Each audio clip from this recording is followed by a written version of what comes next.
안녕하세요. 선문대학교 석좌교수 이재영입니다. 저는 대학에서 약 40년간 실천신학 분야를 연구하고 교육에 종사하다가 2년 전 퇴임하고 지금은 연구와 저서 집필에 전념하고 있습니다.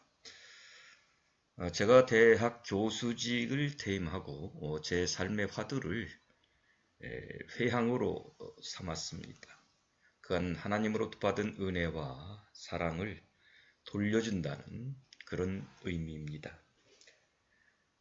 그리고 회향의 방편으로서 그동안 대학에서 연구하고 강의하였던 내용을 후학들에게 나누어 주고자 본 유튜브 강좌를 개설하게 되었습니다. 오늘 첫 강좌로서 예배 개념과 그 의미를 같이 고찰하는 그런 시간을 갖도록 하겠습니다. 교회의 본질은 변하지 않지만 그 형태는 시대와 장소에 따라서 변해왔습니다. 마찬가지로 예배의 본질은 변하지 않습니다. 그러나 시대와 장소에 따라서 그 예배를 표현하는 형태와 양식은 달리 해왔음을 볼 수가 있습니다. 오늘 먼저 교회의 기능과 예배에 대해서 설명을 좀 하고요.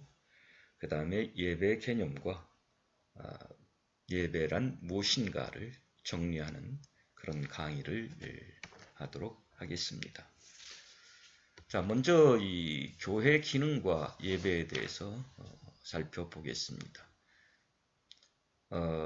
모든 예배라고 하는 것은 교회론을 바탕으로 해서 그 예배가 구성되고 형성된다고 하는 것을 우리는 알 수가 있습니다. 어떤 교회론을 가졌느냐에 따라서 그 표현의 양식도 달라진다고 하는 얘기입니다. 그래서 이 시간 교회의 기능과 또 본질 이것을 살펴보면서 그에 따른 예배란 무엇이고 또 예배는 어떤 형식을 취할 것인가 하는 것을 강의하도록 하겠습니다. 흔히 이제 이 교회를 성전이라고 하고 또 예배당이라고 이렇게 표현합니다. 성전이라고 하는 것은 하나님이 거하시는 집이라고 하는 그런 의미를 가지고 있고 예배당이라고 하는 것은 예배를 드리는 집이다 이런 의미를 가지고 있습니다. 또 교회라고 하는 것은 가르칠 교자, 모을 해자, 바로 진리를 가르치는 그러한 모임, 또 진리를 가르치는 장소, 이것을 교회라고 합니다. 바로 교회를 예배당이라고 할 정도로 교회의 가장 중요한 표지는 예배라고 할 수 있습니다. 우리가 이제 교회 하면 맨 먼저 떠오르는 그 표상이 예배일 것입니다. 엎드려 기도하는 자세라든가 또 찬송하고 또 말씀을 듣고 하는 그런 예배를 먼저 떠올리게 되지요. 교회 예배는 바로 하나님의 나라를 축하하고 시위하는 장소다 이렇게 볼 수 있습니다. 다시 말씀드려서 주님이 이 땅에 오심으로 인해서 하나님의 나라가 임했다고 하는 것을 축하하고 또 주님께서 이루실 그 하나님의 나라가 어떠한 것이냐고 하는 것을 데몬스트레이션 하는 그런 것이 교회다 이렇게 볼 수가 있습니다. 그리고 이제 흔히 이 교회의 4대 기능을 예배, 선교, 봉사, 교육이라고 이렇게 말하고 있습니다. 그 중에서 저는 이 예배가 교회 기능 가운데 가장 중요하지 않은가 이렇게 생각을 합니다. 예배를 통해서 자기의 신앙의 목표와 또 신앙의 하나의 형태, 신앙적 분위기 이런 것을 이제 형성해 나가기 때문에 예배는 교회의 기능 중에서 가장 중요한 기능이라고 말할 수 있습니다. 흔히 이제 이 교회를 서두에서 말씀드렸듯이 진리를 가르치는 모임, 그 자체를 이제 교회라고도 하고 또 모임의 그 장소를 이제 교회라고 합니다. 그래서 어거스틴은 교회라고 하는 것은 보이는 교회가 있고 보이지 않는 교회가 있다.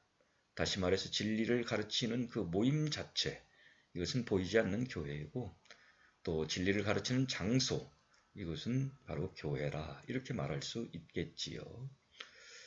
또 교회를 이제 흔히 모이는 교회와 흩어지는 교회가 있다 이렇게 얘기합니다. 모이는 교회라고 하는 것은 교회 안에서 함께하면서 진리를 배우고 또 교육을 받고 이런 교회를 이제 모이는 교회라고 하고 또 흩어지는 교회라고 하는 것은 세상에 나가서 말씀을 전하고 봉사하는 그러한 교회를 이제 흩어지는 교회라고 합니다. 그래서 교회라고 하는 것은 모름지기 이제 모이는 교회와 흩어지는 교회가 균형 있게 나가야 된다고 하는 그런 것을 우리가 생각해 볼 수 있습니다. 다음으로 이제 예배의 말뜻에 대해서 좀 우리가 정리해서 생각해 보도록 하겠습니다. 시대에 따라서 그 예배를 표현한 말이 이제 달라졌습니다만은 그러나 제가 볼 때는 그 시대에 따라서 달라진 그 사용된 예배 개념에는 거의 같은 그 의미를 가지고 있다 이렇게 볼 수가 있습니다. 우선 구약 시대에 그 사용된 예배 개념을 보면 구약 시대는 히브리어로 이제 성경이 쓰여 있지요. 그 성경에 보면은 예배를 표현하는 말 가운데 샤하라는 말이 있습니다. 히브리어 샤하는 봉사, 섬긴다는 이제 그런 의미를 가지고 있고요. 그 다음에 샤하라고 하는 것은 굴복하는 것, 자신을 엎드리는 것 이런 의미를 가지고 있습니다. 여기에 담긴 의미를 보면 이제 이 순종한다고 하는 그런 그 의미가 담겨 있고 또 모신다는 그런 의미가 담겨 있습니다. 신약 시대에 사용된 예배의 개념 또 예배의 그 말뜻을 보면 프로스키네오, 라트레이아, 레이투기아 이런 그 개념이 사용되었습니다. 프로스키네오, 헬라어지요, 절하다, 엎드리다, 라트레이아, 다만 그분을 섬겨라, 레이투기아, 하나님을 섬긴다, 무릎을 꿇다 라고 하는 의미를 가지고 있습니다. 신약 시대는 이제 동사형으로 예배의 어떤 행동하는 그런 그 의미를 담고 있는 개념이라고 볼 수가 있습니다. 프로스케네오 절하다 엎드리다 또 라트레이아 다만 그분을 섬겨라 레이투기아 하나님을 섬긴다 무릎을 꿇다 이런 의미는 그 안에 역시 순종한다고 하는 의미와 또 섬긴다는 그런 의미 모신다는 그런 의미가 담겨 있다고 볼 수 있습니다. 그래서 구약시대나 신약시대에 공통적으로 예배의 그 개념 가운데는 모시다, 또 순종하다, 섬긴다, 봉사한다 이런 의미를 담고 있다고 하는 거지요. 그래서 구약시대, 신약시대에 사용된 예배라는 개념을 정리해보면 예배란 하나님을 영광 중에 모시는 행위다. 이렇게 정의를 내려볼 수 있는 것입니다. 다음에 이제 우리 현대인들이 쓰는 예배 말의 뜻과 또 어떤 그 말들이 사용되었느냐 하는 것을 생각해 보도록 하겠습니다. 워십이라고 하는 말을 우리가 많이 쓰지요. 워십은 워스와 십의 복합어로서 워스 하면 가치이고 십은 뭐뭐다운 뭐 이런 의미를 가지고 있는데요. 하나님께 제상의 가치를 돌리는 것 이것을 예배다 이렇게 말할 수 있습니다. 워십입니다. 그 다음에 고테스딘스트라고 하는 것은 독일어로 예배에 대한 말입니다. 고트라고 하는 것은 독일어로 신이라는 말이고 여기서 S 전미어는 에게라는 의미가 있고 딘스트라고 하는 것은 봉사입니다. 그래서 고테스딘스트 하면 신에게 하나님께 봉사한다는 그런 의미를 가지고 있고요. 흔히 이제 우리가 그 예배라는 말을 서비스라는 말을 많이 쓰지요. 뭐 선데이 서비스, 웬스데이 서비스 뭐 이런 서비스라는 말을 쓰고 있는데 그 말 그대로 봉사한다, 섬긴다 라는 의미입니다. 그래서 예배라고 하는 것은 하나님의 나라를 위해서 봉사하는 것이고 하나님을 섬기는 행위다. 이렇게 이제 볼 수가 있겠고요. 또 이제 우리말로는 예배라는 말을 쓰고 있는데 한자어 예절예자와 절배자입니다. 그래서 그대로 그 의미를 풀어보면은 예를 갖추어 절하다. 뭐 이런 의미를 가지고 있는 것입니다. 그래서 구약시대, 신약시대 또 오늘날 우리가 예배라는 말을 분석해보면 그 안에는 말씀드렸듯이 모시다, 섬기다, 순종하다, 봉사한다 이런 의미를 가지고 있다는 거지요. 절하다는 그 의미는 뭡니까? 어떤 상대에 대해서 또 높으신 분에 대해서 존경을 표시하는 것이고 또 순종을 표시하는 것이고 또 모심을 표현하는 것이 절입니다. 그래서 우리말로 예배라고 하는 말을 사용하게 되었다 하는 얘기입니다. 그래서 이제 예배의 그 또 표현하는 형태를 보면은 앞에서 말한 그 예배의 개념을 가지고 그런 의미를 품고서 예배를 이제 표현하지요. 흔히 예배 순서라고 얘기하지 않습니까?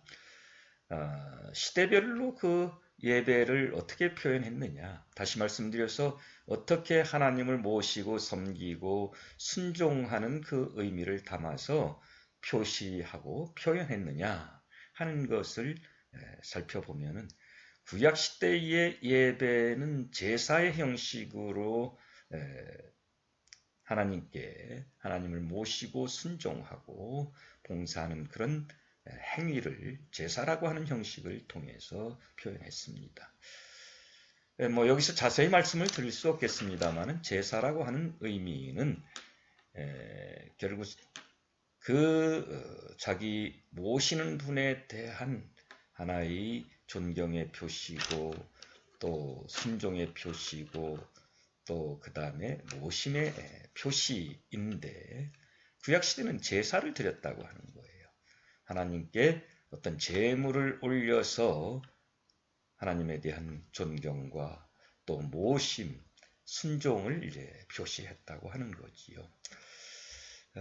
왜 제사를 드리게 되었느냐, 왜 물질을 드렸느냐고 하는 것은 다음 기회에 이제 자세히 말씀드리겠습니다만은 하나님께 물질을 드림으로 인해서 자신이 하나님 앞에 나아가는 그런 하나의 교량 역할이라고 할까요? 하나의 메시지라고 할까요? 그런 것을 이제 볼 수 있는 것이고요. 신약 시대는 이제 말씀 중심의 예배다 이렇게 얘기합니다. 왜 말씀 중심의 예배가 드려졌냐 할 것 같으면은 인간이 타락으로 인해서 하나님의 믿음을 잃어버렸고요. 또 하나님의 말씀에 순종하지 못한 것이 타락의 원인입니다. 그래서 그 말씀을 통해서 하나님의 믿음의 기대를 이제 확립하고 또 말씀의 실체가 되어서 하나님의 일체가 되는 그런 표현이 이제 말씀을 중심한 예배라고 볼 수 있는 것입니다. 그래서 이제 흔히 이 교회론을 얘기할 때 캐톨릭은 이제 역시 제사의 연속인 것과 같은 미사를 드리지 않습니까? 그리고 이제 그 제사를 드릴 때는 그 제사장의 역할을 하는 캐톨릭 감독이 있습니다. 그래서 감독이 없으면 캐톨릭 미사는 이루어질 수가 없습니다. 감독에 의해서 미사가 집전이 될 뿐만 아니라 미사 드리기 전에 감독에 의해서 고해성사를 받고 또 감독에 의해서 축도를 받는 그런 형식이 이루어지는 것이 미사입니다. 그러나 이제 이런 이 감독 중심의 예배가 여러 가지 이제 문제가 있습니다. 그 문제는 이제 회중이 미스타에서 이제 소외되거나 회중 중심한 어떤 그런 미사의 형식이 없다고 하는 것, 이런 것들의 이제 단점이 있고요. 또 시대적으로 보면은 이제 제사를 드리는 그런 예배에서 이제는 말씀으로 하나님과 믿음의 기대와 실체 기대를 세워야 할 그런 입장입니다. 그래서 이제 종교개혁 이후에 종교개혁자들은 교회론이 말씀이 있는 곳에 교회가 있다 그랬습니다. 어떤 곳이든지 그것이 보이는 교회든지 또 보이지 않는 교회든지 하나님의 말씀이 있는 곳에 교회가 있다. 그렇기 때문에 예배의 중심이 이제 말씀이 되었던 것이고요.